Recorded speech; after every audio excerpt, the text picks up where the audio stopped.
She was sleeping in her car, down to her last $150, and desperate enough to gamble it all on an abandoned storage unit. What she found hidden under moth-eaten blankets wasn't just a way out of poverty. It was a $90 million secret that someone was willing to kill for. The rain in Portland, Oregon has a way of seeping into your bones, but for 34-year-old Selena Jenkins, the chill was already there. It had been residing in her chest ever since the bank foreclosed on her modest duplex 6 months prior.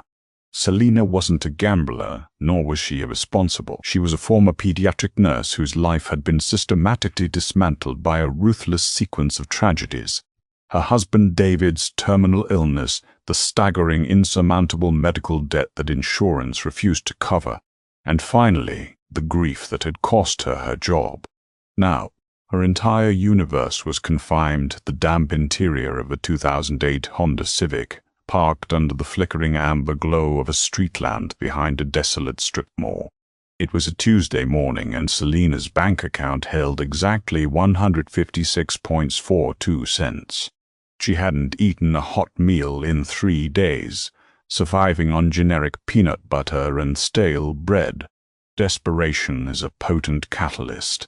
It bypasses logic and taps directly into primal survival. That was the only explanation for why Selena found herself standing in the miserable drizzle outside Safe Haven Storage, a crumbling facility on the industrial outskirts of the city, clutching her damp canvas wallet. Safe Haven wasn't the sort of place that attracted reality television crews. There were no polished auctioneers or dramatic bidding wars over pristine antique furniture. It was a graveyard of broken dreams, unpaid rent, and forgotten lives. The facility manager, a gruff, chain-smoking man named Bill Henderson, ran the monthly lien auctions with the enthusiasm of a coroner. Selena stood at the back of a small cluster of professional scavengers, grizzled men in heavy work boots and Carhartt jackets, who made their living buying cheap units and flipping scrap metal. Among them was Arthur Burlington, a local pawn shop owner with a reputation for being as predatory as a loan shark. Arthur had a thick, graying beard and cold, calculating eyes. He knew the storage game inside and out, and he had a knack for smelling value. "All right, listen up," Bill barked, his voice raspy from decades of nicotine. "Rules are the same as always. You get 5 minutes to look from the threshold. You don't cross the line, you don't touch the boxes. Cash only. You buy it, you sweep it clean by tomorrow night." The first 3 units were a bust for Selena. Arthur snapped them out for a few $100s each, spotting high-end power tools and vintage stereo equipment buried beneath the clutter. Selena felt a crushing weight pressing down on her. Her $150 was nothing here. It was a joke. She was freezing, her shoes were soaked through, and the agonizing reality that she was going to starve began to set in. Then, Bill unclasped the heady master padlock on Unit 418. The corrugated metal door groaned in protest as it rolled up, releasing a pungent, suffocating odor of mildew, stale dust, and something sharply metallic, like old pennies. The small crowd huddled around the threshold, shining their tactical flashlights into the gloom. Unit 418 was a 10 by 10 space that looked entirely worthless. There was a rusted mountain bike missing its front wheel, several collapsed cardboard boxes spilling yellowed newspapers, a broken floor lamp, and a massive pile of cheap, rotting canvas tarps draped over bulky, unidentifiable shapes in the back. The walls were stained with water damage. "Looks like a whole lot of dump fees to me," Arthur muttered, spitting on the asphalt and turning his back. "Nothing but trash," the other regulars murmured in agreement, stepping away. Nobody wanted to spend their afternoon hauling wet garbage to the county dump. "Do I have an opening bid of $50? Bill asked, looking at his clipboard. Silence. "Come on, $50. There's scrap metal on that bike frame." Selena's heart hammered against her ribs. She looked at the unit. It was desolate, but her eyes caught something underneath the edge of one of the rotting tarps in the back corner. A sliver of dark, polished wood bound in oxidized brass. It didn't belong with the cheap, rotting cardboard.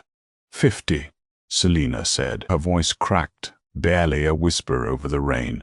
Arthur glanced over his shoulder, eyeing her up and down. He took in her frayed coat, a pale, exhaustive face, and smirked.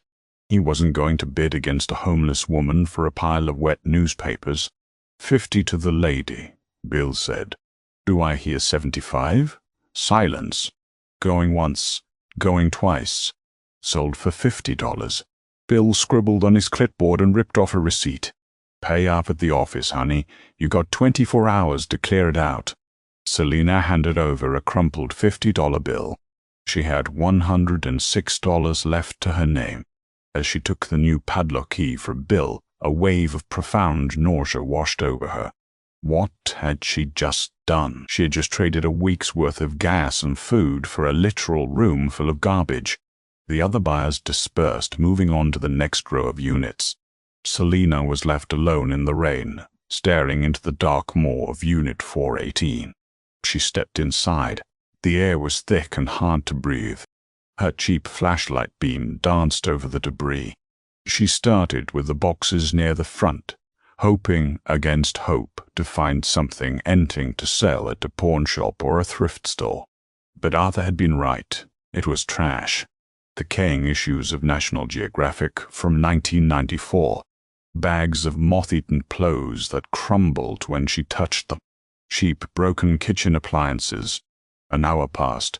Selina sat on an overturned milk crate in the center of the unit, burying her face in her dirty hands. Tears of absolute crushing defeat hot-tracked down her cheeks. She had hit rock bottom, and then she had paid $50 to dig a little deeper. Okay, she whispered to herself, wiping her eyes with the back of her sleeve. Just clean it out. Maybe the scrapyard will give you $10 for the metal. She stood up and walked toward the back of the unit, grabbing the heavy, moldy canvas tarp that covered the bulk of the space. With a sharp tug, she pulled it away, coughing as a cloud of dust plumed into the air. Underneath the tarp was not more garbage. It was a heavy, antique steamer trunk. The trunk was massive, measuring at least 4 feet long and 3 feet high. It was constructed of deeply stained mahogany, reinforced with thick bands of black iron that had miraculously survived the dampness of the unit. It looked like an artifact from a bygone century, entirely out of place amidst the waterlogged boxes of the 1990s. Selina approached it slowly, her flashlight beam trembling in her hand. She knelt on the concrete floor, ignoring the dampness seeping through her jeans. On the front of the trunk, secured by 2 heavy-duty modern steel padlocks, was a tarnished brass nameplate. She rubbed the grime away with her thumb. The engraved letters read, "Property of R. H. Sterling." Selina didn't know anyone named Sterling, but she knew that people didn't put dual high-security locks on a heavy iron trunk to protect dirty laundry. A new kind of energy surged through her, not despair, but a sharp, vibrating adrenaline. She needed to get it open. She jogged back out into the rain, sprinting to her Honda Civic. She popped the trunk and retrieved the only tool she owned, a heavy, forged steel tire iron. Returning to the unit, Selina brought the flat end of the tire iron down hard against the hasp of the right padlock. The noise was deafening inside the metal box of the storage unit, echoing like a gunshot. She froze, terrified that Bill or Arthur would come running. But the rain was drumming loudly on the tin roof, masking the sound. She swung again, putting the entire weight of her desperation behind the blow. The rusty metal of the trunk's clasp groaned. On the 4th strike, the hasp splintered, breaking away from the wood. She repeated the process on the left side, her palms blistered and bleeding by the time the 2nd lock gave way. Breathing heavily, her chest heaving, Selina dropped the tire iron. She reached out with shaking hands and lifted the heavy, domed lid of the trunk. A waft of dry, stale air escaped. Unlike the rest of the unit, the inside of the trunk was immaculately sealed and lined with dark crimson velvet. Sitting on top of the velvet was a single, thick, leather-bound ledger. Selina picked it up. It was heavy. She opened the cover and shone her flashlight onto the pages. It wasn't a diary. It was a meticulous handwritten log of financial transactions. Columns of dates, massive dollar amounts, and routing numbers were neatly penned in black ink. But it was the names beside the numbers that made her breath hitch. These weren't ordinary bank names. Credit Suisse, BCCI, First National Bank of Panama. Beside them were shell company names and dates ranging from 1987 to 1993. On one page, dated October 14, 1991, a single line read, "Transfer to Cayman account 409B, 14,509B. Selina closed the ledger, her hands trembling violently. This wasn't a pawn shop find, this was something dangerous. She set the ledger aside and looked back into the trunk. Beneath where the book had rested were 4 heavy, sealed PVC canisters, each about the size of a fire extinguisher, capped tightly at both ends with industrial sealant. Using a rusty box cutter she had found near the front of the unit, Selina frantically sawed at the thick layer of duct tape and sealant on the first canister. It took her 10 agonizing minutes to pry the cap off. She tilted the tube, and out slid a tight, heavy bundle wrapped in wax paper and secured with thick rubber bands. The rubber bands had dried out and snapped immediately upon being touched. The wax paper fell away, revealing a stack of stiff, beautifully engraved paper. Selina stared at them, her brain struggling to process the visual information. They looked like oversized currency, intricately designed with elaborate borders and official seals. At the top, in bold, sweeping letters, were the words, "United States Treasury Bearer Bond." In the corner of the top note was the denomination $10,000. Selina thumbed through the stack. There were hundreds of them. Bearer bonds were something she had only seen in old heist movies, financial instruments that were completely untraceable. Whoever physically held the paper owned the money. They were effectively cash, and she was holding millions of dollars in her bare hands. "Oh my God!" Selina whispered, the sound completely swallowed by the drumming rain outside. Oh my God, her mind raced, entremined. She could pay off David's medical debts. She could buy a house. She could eat. But alongside the euphoric rush of salvation came a paralyzing wave of terror. People didn't just forget millions of dollars in untraceable bonds in a leaky storage unit in Portland. This money was hidden. It was dirty. If H. Sterling, or whoever owned this, found out she had it, she swallowed hard, forcing herself to keep moving. She reached into the trunk again and found a small, heavy wooden crate wedged next to the remaining 3 PVC tubes. She pried the wooden lid off with the box cutter. Inside the crate, nestled in layers of pure silk, were 6 small individual velvet boxes. Selina opened the first one. The flashlight beam caught the object inside, fracturing into a blinding explosion of iridescent light. It was a diamond, but it wasn't clear. It was a deep, flawless, impossible pink. It was roughly the size of a marble, cut with an antique precision that screamed historical significance. The remaining 5 boxes contained identical stones. Even to an untrained eye, the collection was clearly worth tens of millions. Tucked beneath the velvet boxes was a folded piece of parchment. Selina unfolded it. The handwriting matched the ledger. To the estate of C. Kensington. The liquidation is complete. The bonds and the stones are secured in Unit 418. I will return for them when the federal heat dies down. Do not contact me. The SSS1. Selina was holding a king's ransom. $90 million, easily. She was no longer a homeless widow. She was the custodian of a massive illicit fortune. She had to get it out. She had to load it into her Civic and disappear before Bill came back to lock the gates, before anyone realized what was inside. She began frantically stuffing the bundles of bearer bonds and the pink diamonds into her worn canvas duffel bag. She was zipping the bag closed when she heard it. Crunch. It was the distinct sound of a heavy work boot stepping on broken glass just outside the roll-up door. Selina froze, the blood draining from her face. She cut her flashlight off, plunging the unit into pitch black. "Well, well, well," a gravelly voice echoed from the threshold. The silhouette of a large man blocked out the dim grey light from the rain-soaked parking lot. Arthur Burlington took a slow drag from a cigarette, the ember glowing bright red in the gloom. He stepped into the unit, a heavy maglite in his left hand and something metallic gleaming in his right. "I thought I told you," Arthur said, a slow, predatory smile spreading across his face as he shone his beam directly onto the shattered locks of the steamer trunk, and then onto Selina's terrified face. That unit was just trash. Arthur took another step forward, blocking the only exit.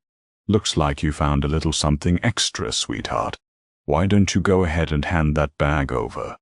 The metallic gleam in Arthur Burlington's right hand wasn't a flashlight.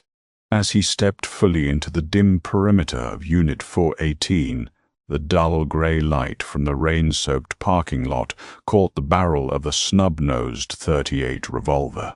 Selina's breath hitched in her throat. The heavy canvas duffel bag, packed with $90 million in untraceable wealth, suddenly felt like an anchor tying her to the bottom of the ocean. "I've been watching this unit for 3 years, Arthur rasped, his voice vibrating with a dangerous mix of greed and anger. He gestured with the barrel of the gun. "Old Bill told me the rent was being paid by some law firm out of Chicago through a shell corporation. Last month, the checks just stopped. I knew something was in here. I just didn't expect a homeless stray to beat me to the punch." He took another step forward, his heavy boots crunching on the debris. "Slide the bag over, sweetheart, and step away from the trunk. You don't want to die for a box of paper."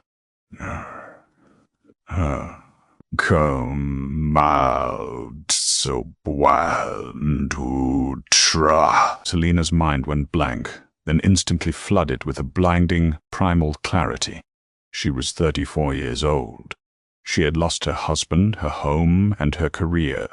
She had spent the last week shivering in a Honda Civic, contemplating the end of her life. She had absolutely nothing left to lose, and in that agonizing realization she found her weapon. Arthur's eyes flicked down to the duffel bag for a fraction of a second. That was all she needed. With a guttural scream, Selina kicked the overturned plastic milk crate with all her might. It launched through the air, catching Arthur squarely in the shins. As he stumbled backward with a curse, Selina lunged to her left, snatching the forged steel tire iron from the concrete floor. Arthur raised the revolver, but Selina was already swinging. She didn't aim for his head. She swung blindly at his extended arm. The heavy iron connected with Arthur's wrist with a sickening crack. He roared in agony, dropping the gun. It clattered into the dark recesses of the unit, skidding under the rotting canvas tops. "You stupid witch!" Arthur bellowed, clutching his shattered wrist and lunging at her with his good hand. Selina didn't wait. She grabbed the strap of the duffel bag, hoisted it over her shoulder, and bolted. She shoved past Arthur's massive frame, throwing her shoulder into his chest and sending him crashing into the rusted mountain bike. She exploded out of the storage unit into the freezing Portland rain. The asphalt was slick and her soaked sneakers slipped, but she caught her balance and sprinted toward her 2008 Honda Civic. She could hear Arthur scrambling out of the unit behind her, bellowing her license plate number into the night. Selina threw herself into the driver's seat, locked the doors, and jammed the key into the ignition. The engine sputtered, wheezed, and finally roared to life. She slammed the car into reverse, tires spinning wildly on the wet pavement, before throwing it into drive and tearing out of the safe haven storage gates, leaving Arthur screaming in her rearview mirror.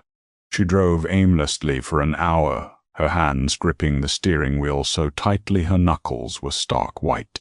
Every set of headlights in her rearview mirror looked like Arthur. Every siren in the distance sounded like the end of her life. Finally, she pulled into the parking lot of the Starlight Motel, a dilapidated, cash-only establishment in Gresham. She paid for a room with her last $100 bill, carried the heavy duffel bag inside, and threw the deadbolt. Collapsing onto the sagging mattress, Selina opened the bag. The bundles of bearer bonds and the velvet boxes of pink diamonds spilled out.